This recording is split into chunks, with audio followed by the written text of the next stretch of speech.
చేస్తారు. లేని డబ్బుని సృష్టించలేము. ఉన్నవాళ్ళు డబ్బులు సంపాదిస్తున్నారు. ఐ థింక్ ట్యాక్సులు కట్టట్లేదు వీళ్ళు. నిజంగా కష్టపడే ప్రతి ఉద్యోగి, ప్రతి పారిశ్రామికవేత్త, నిజంగా సిన్సియర్గా ఉండే పారిశ్రామికవేత్తలు కానీ, ఎంటర్ప్రీన్యూర్స్ కానీ ట్యాక్సులు కడతా ఉన్నారు. ఈ వాటెవర్ వాళ్ళ నేపథ్యం ఏంటో తెలియదు కానీ వాళ్ళు ట్యాక్సులు కట్టకుండా స్టేట్ తాలూకు శక్తి క్రిపుల్ అయిపోతుంది, ఆర్థిక శక్తి. అందుకని సమ్వేర్ ప్లీజ్, అది ఆర్థికంగా మన రాజకీయ పరంగా మీకు ఏదైనా ఒత్తిళ్ళు ఉంటే అది మేము చూసుకుంటాం. ప్రత్యేకించి మేము మీకు మాట ఇస్తున్నాను. మీరు యూ డూ రీఅసెస్మెంట్. మీరు వన్ డే మీరు వాటర్ ఆడిట్ ఎలా చేశారో, మీరు ఏమంటారు ఫస్ట్ డే చేసినప్పుడు నాలా ఆడిట్, పల్స్ సర్వే ఎలా చేశారో, don't do it in one day, do it dry for 3-4 days.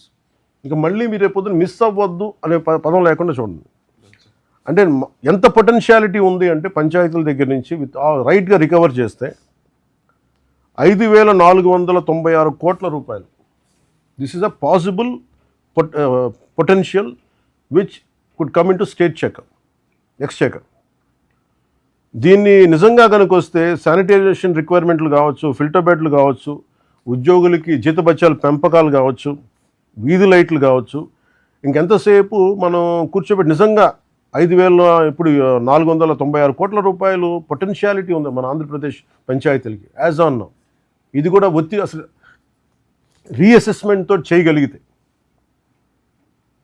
అందుకని ప్రతి ఒక్కరు దీన్ని ఎవరన్నా పారిశ్రామికవేత్తలు కావచ్చు, విద్యా సంస్థలు కావచ్చు, దానికి నడిపే పెద్ద వ్యక్తులు ఎవరైనా కావచ్చు, అది రేపొద్దున గౌరవ ముఖ్యమంత్రి గారి దృష్టికి తీసుకొచ్చినా, రేపొద్దున క్యాబినెట్లో మాట్లాడినా అది మా నిర్ణయం మేము తీసుకుంటాం.